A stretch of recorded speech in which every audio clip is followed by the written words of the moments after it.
श्रीलक्ष्मी श्रीमहालक्ष्मी क्षीरसागर कन्यका उत्तिष्ठ हरिसम्प्रीते भक्तानां भाग्यदायिनी।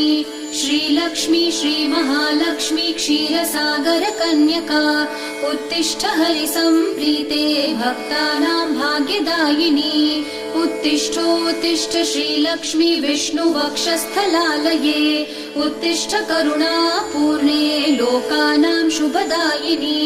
उत्तिष्ठोत्तिष्ठ श्रीलक्ष्मी विष्णुवक्षस्थलालये उत्तिष्ठ करुणापूर्णे लोकानां शुभदायिनी।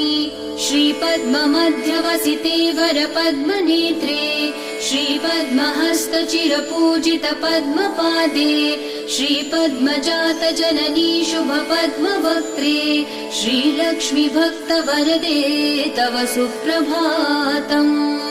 श्रीपद्म